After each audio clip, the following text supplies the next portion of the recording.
مولانا رضا ثاقب مصطفی صاحب کے آڈیو بیانات کے لیے ثاقب پروڈکشن کو سبسکرائب کریں۔ جزاک اللہ۔ آج سیدہ طیبہ طاہرہ حضرت سیدہ فاطمہ الزہرا رضی اللہ تعالی عنہا کی شخصیت آپ کے اسوہ نور کے حوالے سے کچھ باتیں آپ کے گوش گزار کرنا چاہوں گا۔ ایک تو 3 رمضان المبارک کو ان کا وصال ہے، دوسرا اس وقت امت کو اسوہ بطول کی بہت زیادہ ضرورت ہے۔ جو ہوائیں چل رہی ہیں، جو کچھ ہو رہا ہے، پردے کو بوجھ سمجھا جا رہا ہے، حجاب کا تمسخر اڑایا جا رہا ہے، عورت 4 دیواری میں رہنا اپنے لیے قید سمجھ رہی ہے، حیا کی چادر پھاڑ کے سڑکوں پہ چلنا اپنی آزادی سمجھتی ہے۔ حضرت سیدہ فاطمہ الزہرا رضی اللہ تعالی عنہا کائنات کی تمام خواتین کے لیے ایک ماڈل ہیں، عملی نمونہ ہیں۔ ان کی شخصیت اور ان کا اسوہ نور ہمارے لیے خواتین اسلام کے لیے خضر راہ ہے۔ حضرت سیدہ فاطمہ الزہرا رضی اللہ تعالی عنہا کے مجد و شرف کے اسباب بیان کرتے ہوئے اقبال نے ایک بڑی خوبصورت بات کی۔ فرماتے ہیں مریم از یک نسبت عیسیٰ عزیز، از سے نسبت حضرت زہرا عزیز۔ مریم ایک نسبت سے عزیز ہیں، اور وہ یہ کہ وہ حضرت عیسیٰ علیہ السلام کی والدہ ماجدہ ہیں، لیکن حضرت فاطمہ کو 3 نسبتیں حاصل ہیں۔ پہلی نسبت نور چشم رحمت للعالمین، آن امام اولین و آخری۔ دوسری نسبت بانو آن تاجدار حل عطا، مرتضی مشکل کشا شیر خدا۔ اور تیسری نسبت مادر آن مرکز پرکار عشق، مادر آن قافلہ سالار عشق۔ اقبال کہتا ہے کہ مریم عیسیٰ کی ماں ہے، اور اللہ نے قرآن میں ان کے قصیدے بیان کیے۔ اور حضرت زہرا کو 3 نسبتیں ہیں کہ ایک تو وہ رسول خدا کی بیٹی ہیں، دوسری نسبت کہ وہ علی المرتضیٰ مشکلات کے پردوں کو چیرنے والے حل عطا کی زوجہ ہیں، اور تیسرا حسین ابن علی کی ماں ہے، جو عشق کی پرکار کا مرکز ہے، اور جو کائنات کے عظیم وہ امام ہیں کہ جنہوں نے اپنا سر تو کٹا دیا لیکن اسلام کا پرچم جھکنے نہیں دیا۔ اللہ کے محبوب علیہ السلام نے فرمایا فاطمہ تو بضعۃ منی، فاطمہ میرے جگر کا ٹکڑا ہے۔ یہ اس دور میں کہا جب بیٹیوں کو زندہ درگور کر کے باپ فخر کرتے تھے۔ قرآن اٹھائیے، ارشاد فرمایا وَإِذَا الْمَوْءُودَةُ سُئِلَتْ بِأَيِّ ذَنبٍ قُتِلَتْ، قیامت کے دن قبروں میں گڑی ہوئی بچیاں اٹھائی جائیں گی، ان کے ظالم باپ کٹہرے میں ہوں گے۔ اللہ ان بچیوں سے پوچھے گا بِأَيِّ ذَنبٍ قُتِلَتْ، تمہیں قتل کیوں کیا گیا؟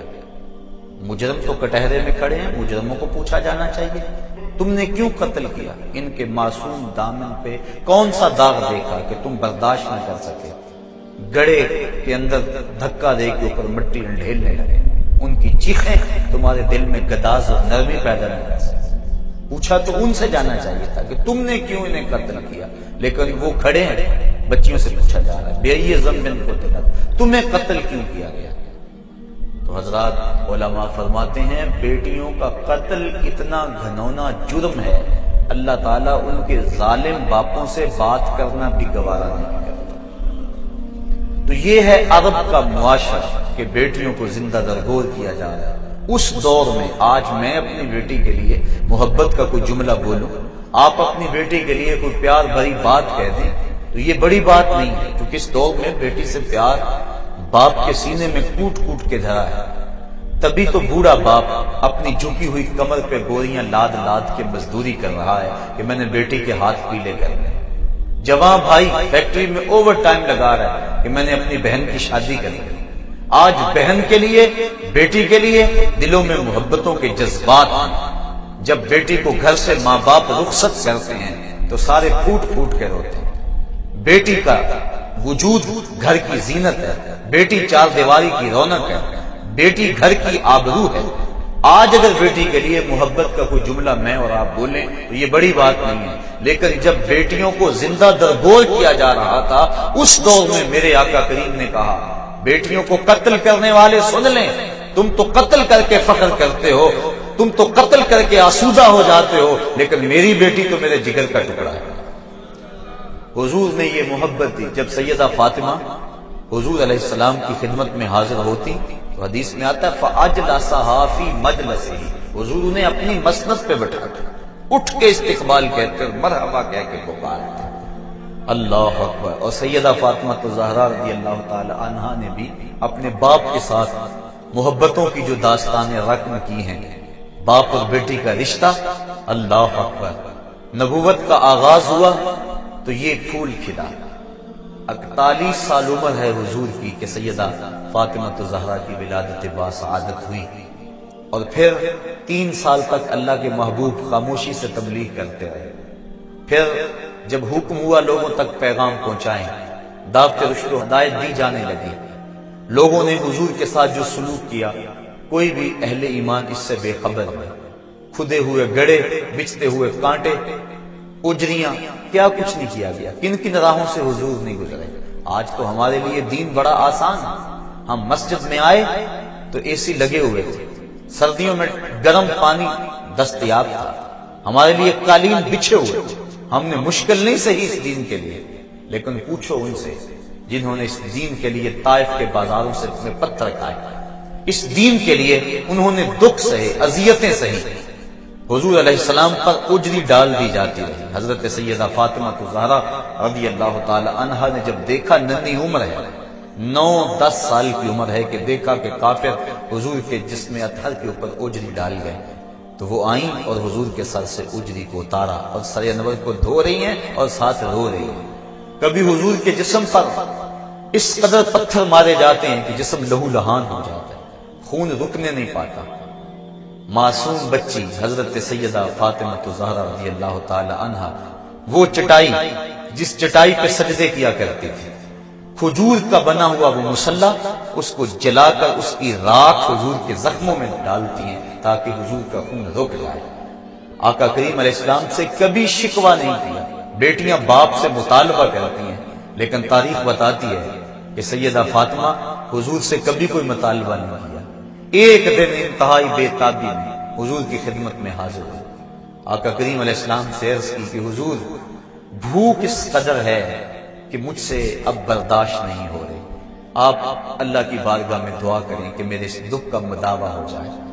آقا کریم جب بیٹی کو بھوک اور پیاس کی حالت میں تڑپتے ہوئے دیکھا، کونین کے خزانوں کا مالک اگر چاہتا تو جنت سے خوشے حضور کھینچ کے زمین پہ لے آتے اور فاطمہ کا گھر پھلوں سے بھر دیتے، انہیں ایک لمحہ کی بھوک بھی برداشت نہ کرنا پڑتی، لیکن آقا کریم نے سیدہ فاطمہ کی پشت پہ ہاتھ پھیرا اور ساتھ دعا دی، اے اللہ میری بیٹی فاطمہ کو بھوک ستایا نہ کرے۔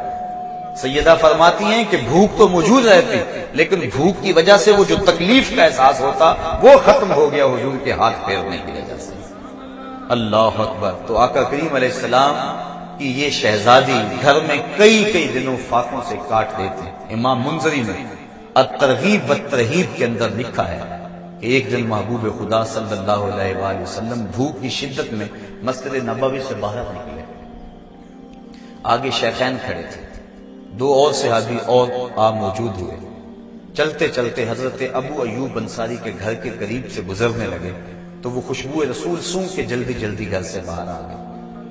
آقا کریم علیہ السلام سے عرض کی حضور آپ میرے مہمان بن جائیں، چند لمحوں کے لیے مجھے میزبانی کا شرف بخش دیں۔ آقا کریم فرمایا ابو ایوب تمہاری مرضی۔ وہ حضور کو گھر لے گئے، چٹائی بچھائی، بٹھایا، بکری کا بچہ ذبح کر کے اہل خانہ کو دیا، جلدی کھانا تیار کرو، میرے آقا کو بھوک لگی۔ امام منذری لکھتے ہیں کہ جب واپس حضور کی خدمت میں حاضر ہوئے گھر والوں کو کھانا بنانے کا کہنے کے بعد، تو کیا دیکھا کہ حضور کے چہرے پہ آثار نقاہت ہیں، بہت زیادہ کمزوری کے آثار ہیں۔ جلدی سے گئے، کہیں سے کھجوروں کا ایک خوشہ لے آئے اور حضور کے سامنے رکھتے ہوئے عرض کی، حضور کھانا پکنے میں دیر ہے، اتنی دیر تک یہ کھجوریں تناول فرمائیں۔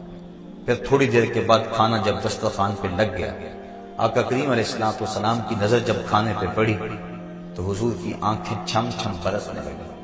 پھر ایک روٹی پکڑی اور چند بوٹیاں لی اور ایک غلام کے ہاتھ میں دیتے ہوئے کہا، جاؤ ہمارے گھر دے آؤ، میری بیٹی فاطمہ کتنے دنوں سے بھوکی بیٹھی، مال کے کونین ہیں وہ پاس کچھ رکھتے نہیں، دو جہاں کی نعمتیں ہیں ان کے خالی ہاتھ میں، مہینہ مہینہ گھر میں چولہا نہیں جلتا، لیکن اس کے باوجود زبان پہ شکوہ نہیں ہے۔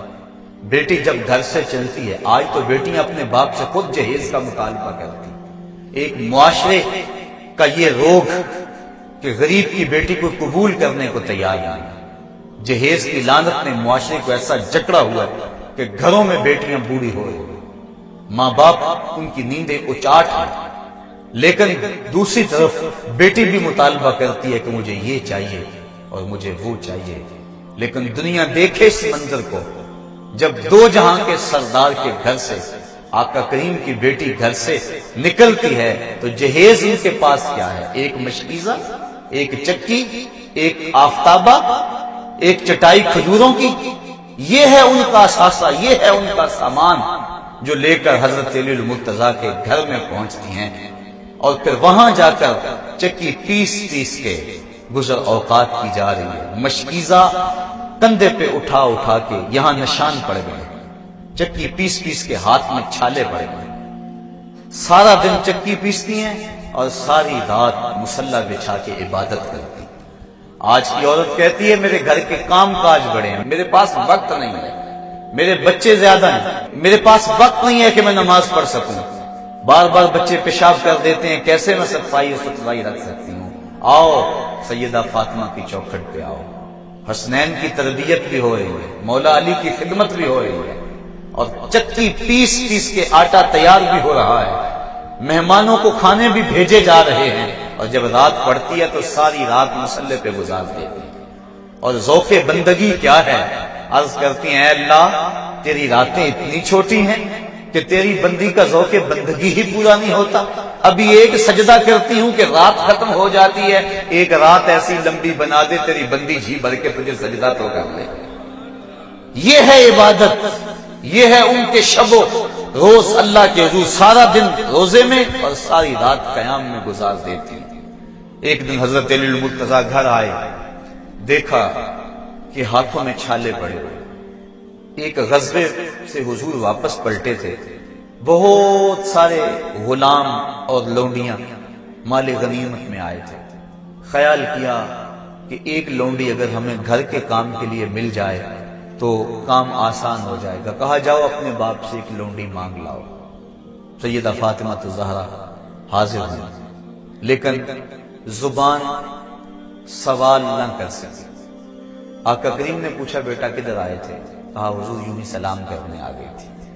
واپس چلی گئی، حضرت علی المرتضیٰ نے دیکھا، کہا اس در سے تو کبھی کو خالی نہیں پلٹا، لگتا ہے تم نے حضور سے عرض ہی نہیں کی۔ کہا میں ہمت نہ کر پائی، کہا چلو میں تمہاری ترجمانی کرتا ہوں۔ حضرت علی المرتضیٰ اور حضرت فاطمہ الزہرا رضی اللہ تعالی عنہا حضور کی چوکھٹ پہ آ کھڑے ہیں۔ آقا کریم نے پوچھا، بتایا حضور یہ حالت ہے، ہاتھوں کے چھالے، ساری رات عبادت میں گزرتی ہے اور دن چکی پیس پیس کے یہ حال ہے، وقت نہیں، فرصت نہیں، اگر ایک لونڈی آپ اپنی بیٹی کو عطا کر دیں تو کام کاج میں معاونت ہو جائے گی۔ اب آقا کریم کے ہاں لونڈیوں کی کثرت ہے، قطاریں لگی ہیں اور بیٹی دروازے پہ کھڑی ہے۔ حضرت علی المرتضیٰ سفارش کر رہے ہیں، خیال تو پڑتا ہے انہوں نے ایک مانگی، حضور نے کئی دے دی ہوں گی، لیکن تاریخ پڑے حیرت ہوتی ہے۔ آقا کریم علیہ السلام نے 3 قسمیں کھا کے فرمایا، واللہ لا آتیکما، واللہ لا آتیکما، واللہ لا آتیکما، اللہ کی قسم میں تمہیں کچھ نہیں دوں گا، اللہ کی قسم ان غلاموں اور لونڈیوں سے میں تمہیں کچھ نہیں دوں گا۔ پھر کہا اللہ کی قسم میں تم دونوں کو ان غلاموں اور لونڈیوں سے کچھ نہیں دوں گا، میں تمہیں لونڈیاں دے دوں اور صفا کے چبوترے پہ بیٹھ کے پڑھنے والے میرے طالب علم ان کے پیٹ کمر سے لگے ہوئے ہیں، بدر کے شہیدوں کے یتیم بچے بھوک میں ہیں اور یہ لونڈیاں میں تمہیں دے دوں، میں تو یہ لونڈیاں بیچوں گا اور بدر کے شہیدوں کے بچوں کا پیٹ پالوں گا، اور میرے صفا کے چبوترے پہ بیٹھ کے جو طالب علم دین سیکھنے آئے ہیں میں تو ان کی رضا کا بندوبست کروں گا۔ لیکن بیٹا تم میری چوکھٹ پہ آئی ہو، خالی نہ جاؤ، جب رات کو سونے لگو کروٹ تمہاری بستر پہ لگے تو 33 مرتبہ سبحان اللہ پڑھ لینا، 33 مرتبہ الحمدللہ کہہ لینا اور 33 مرتبہ اللہ اکبر پڑھ لینا، یہ غلاموں اور لونڈیوں سے بہتر ہوگا۔ یہ جو ہم نماز کے بعد تسبیحات پڑھتے ہیں اس کو تسبیحات فاطمہ اسی لیے کہتے ہیں کہ سیدہ فاطمہ الزہرا کو اس وقت حضور نے یہ چیز عنایت فرمائی، کہا یہ غلاموں اور لونڈیوں سے بہتر ہے، یہ پڑھ لیا کرو، لیکن تم ان غلاموں اور لونڈیوں سے کچھ نہیں دوں گا، مال کے کونین ہیں وہ پاس کچھ رکھتے نہیں، دو جہاں کی نعمتیں ہیں ان کے خالی ہاتھ ہیں۔ تو حضور علیہ السلام سیدہ فاطمہ الزہرا رضی اللہ تعالی عنہا کو ان غلاموں اور لونڈیوں سے کچھ نہیں دیا۔ آقا کریم اپنی بیٹی سے بے پناہ محبت کرنے کے باوجود حضور نے ان کو اس انداز کے ساتھ جو ہے وہ جواب دیا تاکہ ان کا تعلق دنیاوی مال و اسباب سے نہ ہو بلکہ ان کا سارا تعلق اپنے رب کے ساتھ ہو، اور یقیناً وہ بھی یہ چاہتی تھی، انہوں نے بھی کبھی زبان پہ حرف شکایت نہیں لائی، یہ حضرت دلیل المرتضیٰ کے کہنے پہ اگر حاضر بھی ہوئی تو آقا کریم نے فرمایا کہ میں تجھے ان میں سے کچھ نہیں دوں گا۔ حضرت سیدہ فاطمہ الزہرا رضی اللہ تعالی عنہا راتوں کو اٹھ کے کثرت کے ساتھ اور دن کو بھی مصلی بچھا بچھا کے رویا کرتے تھے۔ ایک دن حسنین کریمین نے پوچھا کہ امی آپ کثرت سے کیوں روتی ہیں، کیا مسئلہ ہے؟ تو سیدہ فاطمہ الزہرا نے عرض کی کہ بیٹو مجھے تمہارے نانے کی امت کا غم رلا رہا ہے، یہ امت کی غم خاری کا عالم ہے سیدہ فاطمہ الزہرا رضی اللہ تعالی عنہا کا، اپنے پیٹ بھوکے ہیں لیکن اگر دروازے پہ سائل آیا تو وہ خالی نہیں موڑا جا رہا۔ ایک دن پورا گزر گیا فاقے سے، تو کھانا تیار ہوا، حسنین کو دیا، حضرت علی المرتضیٰ کو دیا، خود کھانے لگی تو دروازے پہ دستک ہو گئی۔ سائل نے کہا میں 2 دن سے بھوکا، کہا بیٹا جاؤ سائل کو کھانا دے آؤ، کہا امی آپ بھی کھا لیں، آپ بھی تو 1 دن سے بھوکی ہیں، کہا میں تو 1 دن سے بھوکی اور وہ 2 دن سے بھوکا ہے، لہذا اس کا حق بنتا ہے کہ یہ وہ کھانا کھائے، اپنا پیٹ کاٹ کاٹ کے لوگوں تک جو ہے وہ پہنچاتے رہے، یتیم کو، مسکین کو، اسیر کو راہ خدا کے اندر لٹاتے رہے۔ اپنے جو لباس پہنا ہوا تھا حضرت سیدہ فاطمہ الزہرا نے، اس کے اوپر 12 پیبند لگے تھے اور اون جو اونٹ کی اون کا وہ بنا ہوا تھا اور 12 پیبند اس کے اوپر لگے تھے، یہ استغنا کا عالم ہے۔ تو سیدہ فاطمہ الزہرا رضی اللہ تعالی عنہا کو جس روپ کے اندر بھی دیکھو آپ بے مثال اور بے مثل نظر آ رہی ہیں۔ بیٹی ہونے کی حیثیت سے دیکھو تو جو اعزاز ان کو حاصل ہے کائنات کی کسی اور عورت کو حاصل نہیں ہے، اللہ اکبر۔ اور اگر بیوی ہونے کی حیثیت سے دیکھو تو شہزادی کونین ہونے کے باوجود حضرت علی المرتضیٰ کے گھر میں جب پہنچتی ہے تو خدمت میں کوتاہی نہیں آنی۔ آج بڑے گھر کی کوئی عورت شادی ہونے کے بعد کہتی ہے کہ میں تو کبھی کام کاج اپنے میکے گھر کیا نہیں تھا، لہذا میں خامد کی خدمت اور شوہر کی اطاعت کیوں بجانا ہوں، لیکن حضور سے بڑا گھر کس کا ہو سکتا ہے؟ شہزادی کونین ہیں، جب یہاں حضرت علی المرتضیٰ کے گھر گئی ہیں، حضرت علی المرتضیٰ کی خدمت کو اپنا شعار بنایا ہوا ہے، اور آقا کریم نے 4 اشخاص کے بارے میں فرمایا کہ جنت میں جانے سے انہیں کوئی چیز نہیں روک سکتی، ان میں سے ایک فرمایا وہ عورت جس نے اس حال کے اندر موت پائی کہ اس کا خامد اس سے راضی تھا، فرمایا جنت کے جس دروازے سے چاہے گزر جائے اس کو کوئی روکنے والا موجود نہیں ہو۔ اللہ اکبر۔ ماں ہونے کی حیثیت سے یہ عورت کا اہم ترین روپ ہے، اہم ترین روپ عورت کا ماں کا روپ ہے۔ ماں کی آغوش میں ایک قوم پلتی ہے۔ ایک مفکر نے کہا تھا مجھے اچھی مائیں دے دو میں تجھے ایک بہترین قوم دے دیتا ہوں۔ تو ماؤں کے لیے اسوہ اگر ہے تو وہ سیدہ فاطمہ الزہرا کا روشن اسوہ ہے۔ اقبال کہتا ہے مزرعے تسلیم را حاصل بطول، مادرارا اسوہ کامل بطول، ماؤں کے لیے اگر کوئی کامل اسوہ موجود ہے تو وہ سیدہ فاطمہ زہرا کا اسوہ موجود ہے۔ سیدہ فاطمہ زہرا نے قرآن کی لوریاں دے دے کے حسنین کریمین کی پرورش کی۔ کربلا کے تپتے ہوئے ریگزار میں یزیدوں کے مقابلے میں پوری قوت کے ساتھ جو کھڑے رہے، قضا تیغے برہنہ لیے خوف زدہ کرتی رہی، لیکن حسین کے پائے استقلال میں لغزش نہیں آئی۔ 72 لاشیں کٹ کٹ کے گرے اور کندھوں پہ اٹھا کے خیموں تک لے آئے، لیکن زبان سے اف تک بھی نہیں ہوئی، ہائے کا لفظ بھی زبان پر نہیں آیا۔ یہ استقامت، یہ جرأت، یہ حسین ابن علی کی جو تربیت فاطمہ زہرا نے کی ہے، یہ اس کے اثرات تھے۔ انہوں نے بھوک کاٹ لی، پیٹ پہ پتھر باندھ لیے، ہاتھوں میں جو ہے وہ چھالے پڑ گئے چکی پیس پیس کے، لیکن حرف شکایت لبوں پر نہیں آیا تھا۔ جس ماحول میں پرورش پائی تھی، آج اس کے اثرات دیکھنے میں آ رہے ہیں۔ 72 افراد 36,000 افراد کے سامنے تنے تنہا کھڑے ہیں، اور حضرت امام علی مقام کے پائے ثبات میں لغزش اور لرزش نہیں آ رہی ہے۔ یہ ہے سیدہ فاطمہ زہرا کی تربیت کہ انہوں نے ان کو دودھ بھی پلایا تو قرآن کی لوریاں دے دے کے بلایا۔ جب ان کی تربیت کی باری آئی تو سیدہ فاطمہ نے قرآن کی لوریاں دی اور دودھ پلایا، اور جب اس پر عمل کا موقع پڑا تو حسین ابن علی نے اس تربیت کی لاج رکھی، نیزے کی نوک پہ چڑھ کے قرآن سنایا۔ نبی کے گھر کی ہے عظمت، نبی سے سنتے ہیں، علی کے گھر کی ہے عزت، علی سے سنتے ہیں۔ وہ جس نے معزز کیا گھرانے کو، حسین پال کے جس نے دیا زمانے کو۔ تو سیدہ فاطمہ زہرا کا وجود ماؤں کے لیے ایک روشن اسوہ ہے۔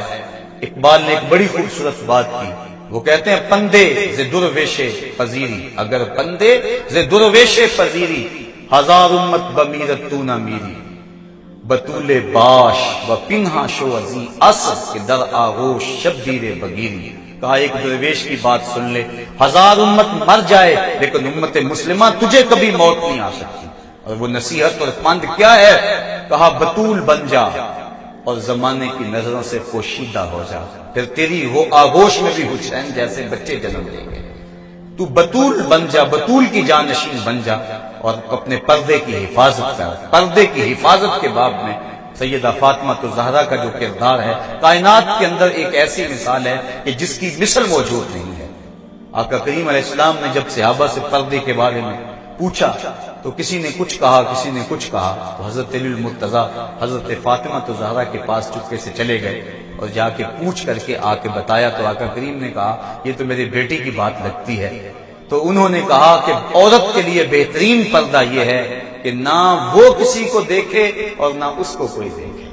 بلکہ سیدہ فاطمہ زہرا کو سب سے زیادہ پریشانی یہ تھی، حضرت اسماء بنت امیس رضی اللہ تعالی عنہا ان کو اکثر کہا کرتی تھی کہ مجھے یہ پریشانی ہے کہ جب بندہ مر جاتا اور اس کے اوپر چادر ڈال کر چارپائی پہ اٹھا کے قبرستان کی طرف لے جاتے ہیں تو جب جھٹکے لگتے ہیں تو جسم جنبش کرتا ہے، جس سے عورت کے وجود کا اظہار ہوتا ہے۔ میں سب سے زیادہ اس پریشانی میں ہوں کہ اس وقت تو بندہ بے بس ہوتا ہے تو اس وقت کہیں جو ہے وہ جسم کے ساتھ تک لوگوں کو نظر نہ آئے۔ تو حضرت اسماء بنت امیس کہتی ہیں کہ حبشے کے اندر لوگ ایسے کرتے ہیں کہ وہ کھجور کے ڈنڈے باندھ کر چارپائی کے ساتھ اوپر کپڑا ڈال دیتے ہیں۔ کہتے ہیں میں نے باقاعدہ وہ نقشہ بنا کر دکھایا کہ کمان کی شکل کے اندر چارپائی سے ایک ڈنڈا باندھا اور دوسری جمع باندھ دیا، پھر اس طرح باندھا، اور اس طرح میں نے جو ہے وہ دکھایا اور اس کے اوپر کپڑا ڈال دیا۔ تو سیدہ فاطمہ زہرا کا اضطراب ختم ہوا۔ کہا مجھے سب سے بڑی پریشانی یہ تھی کہ بعد از انتقال میرے پردے کا کیا ہوگا۔ اب تم نے یہ جو آئیڈیا دیا ہے، یہ جو موجودہ ڈولی ہے جنازے کی، یہ آئیڈیا حضرت اسماء بنت امیس کا ہے اور اس کو پاس حضرت فاطمہ زہرا نے کیا ہے، اور اس سے مرد اور عورت کے جنازے کا فرق بھی سمجھ میں آ جاتا ہے، اور جو ہے وہ عورت کے اعضاء بھی نہیں جھلکتے، سامنے نہیں آتے، اور جسم بھی نظر نہیں آتا۔ تو سیدہ فاطمہ زہرا کہتی تھی کہ مجھے اس بات کا ڈر لگتا ہے کہ انتقال کے بعد کیا ہوگا۔ اللہ تعالیٰ جل شانہ نے ان کو ایک راستہ دے دیا، اور یہ ہے ان کے پردے کی کیفیت۔ آج کی عورت پردے کو بوجھ سمجھتی ہے، پردے کو اپنے لیے عذاب سمجھتی ہے، اپنے گھر کی اونچی اونچی چار دیواری کو اپنے لیے قید خانہ سمجھتی ہے۔ یہ پچھلے دنوں کے اندر میڈیا کے اوپر یہ تبصرہ ہوتا رہا اور حجاب کا تمسخر اڑایا جاتا رہا آنکھ کے پردے کی بات کی جاتی ہے، دل کے پردے کی بات کی جاتی ہے، اور اسلام نے جو عورت کو پردے کی تاکید کی، اے نبی کی بیٹیوں اپنے اوپر اوڑھنیاں خوب اوڑھ لو، اور جو ہے وہ اپنی زینت کی چیزوں کو پوشیدہ رکھو، جو حکم دیا گیا آج ان احکام کا تمسخر اڑایا جا رہا ہے۔ عورت تو اس قدر پردے کی چیز ہے کہ اللہ تعالیٰ نے ارشاد فرمایا کہ تو گھر کی چار دیواری میں اتنے زور سے قدم بھی نہ رکھے کہ تیرے پاؤں میں پڑے ہوئے پازیب کی چھنکار باہر گزرتے ہوئے غیر مرد کے کانوں تک پہنچے، بلکہ عورت کی آواز کو پردہ رکھا گیا۔ حضرت ابو ہریرہ رضی اللہ تعالی عنہ نے ایک عورت کو دیکھا کہ وہ خوشبو لگائے آ رہی ہے۔ عورت کو خوشبو لگانا منع کیا گیا ہے۔ دو طرح کی خوشبو ہیں، ایک خوشبو وہ ہے جس کا رنگ نہیں ہے، خوشبو ظاہر ہے، اور ایک خوشبو وہ ہے جس کی خوشبو ظاہر نہیں ہے، رنگ نظر آتا ہے، جس طرح مہندی وغیرہ۔ عورت کے لیے وہ خوشبو مسنون ہے جس کی خوشبو مہک نہیں آتی بلکہ رنگ ہے، اور مرد کے لیے وہ ہے جس کا رنگ نہ ہو بلکہ جس کی مہک ہے۔ اب اس نے ایسی خوشبو لگائی تھی جس سے مہکار آ رہی تھی، لپٹیں آ رہی تھی، خوشبو، اور وہ آئی تو آپ جب قریب آئی تو حضرت ابو ہریرہ رضی اللہ تعالی عنہ نے فرمایا یا امۃ الجبار، اے جبار رب کی باندی، تو نے خوشبو لگائی ہے؟ اس نے کہا ہاں میں نے خوشبو لگائی ہے۔ کہا تو مسجد سے آئی ہے؟ اس نے کہا ہاں میں مسجد سے آئی ہوں۔ کہا میرے محبوب آقا نے تو فرمایا ہے کہ عورت اگر خوشبو لگا بیٹھے تو اتنی دیر تک مسجد میں نہ آئے جس طرح جنابت کا غسل کیا جاتا ہے جب تک ایسا غسل نہ کرے، یعنی ایسا غسل کرے کہ وہ خوشبو مٹ جائے۔ اور ایک روایت کے لفظ ہیں کہ جو عورت خوشبو لگا کے بازاروں میں نکلتی ہے اس خیال سے کہ مرد سونگے اور اس کی طرف مانوس ہوں، فرمایا کہ وہ عورت زنا کی دعوت دینے والی ہے۔ تو آج عورت بن ٹھن کے حیا کی چادر پھاڑ کے سڑکوں پہ آ گئی۔ آج ماں کو دکیا نوسی کا تانا دے کر، باپ کو بوڑھا کہہ کے، آج بھائی کی غیرت کی لالی اپنے لبوں پہ سجا کے آج وہ ماڈل گرل بن گئی، آج وہ دفتروں میں آن بیٹھی، آج وہ سڑکوں پہ آ بیٹھی، اپنے پردے کو اس نے بوجھ سمجھ کے اتار دیا۔ میری ماں، میری بہن، میری بیٹی، یہ پردہ تیرے لیے بوجھ نہیں، تیری آبرو کا محافظ ہے، تیرے برقعے کی ایک ایک سلوٹ تیرے حیا کا تیور ہے، تیرے گھر کی اونچی اونچی دیواریں تیرے حیا کا پہرا ہے۔ تو سمٹ جائے تو معاشرہ پھیل جائے گا، تو گھر سنبھال لے گی، امت ہے وہ پوری کائنات کو سنبھال لے گی، لیکن جب تو گھر سے نکلے گی تو پھر قوم کے پلے کیا رہے گا؟ آئیے آج سیدہ فاطمہ الزہرا رضی اللہ تعالی عنہا کا اسوہ نور ہم اپنے لیے اسی کو نمونہ اور اس کو ماڈل بنائیں۔ اسوہ بطول ہمارے لیے زندگی کی بہاریں ہیں۔ آج کی عورت اگر سیدہ فاطمہ الزہرا کے نقوش پا کو اپنے لیے خضر راہ بنا لے تو آج کی وہ بہترین عورت ہے اور ایک اچھا معاشرہ تشکیل پا سکتا ہے۔ آج ہمارے معاشرے کے اندر بے پردگی کی وبا پوری قوت کے ساتھ جاری و ساری ہے۔ سیدہ فاطمہ الزہرا رضی اللہ تعالی عنہا کا اسوہ نور ہمارے لیے خضر راہ، اللہ تعالی ہمیں ان کی راہوں کا مسافر بنائے اور قوم کی بیٹیوں کو زندگی کے شب و روز ان کے طریقے کے مطابق گزارنے کی توفیق عطا فرمائے۔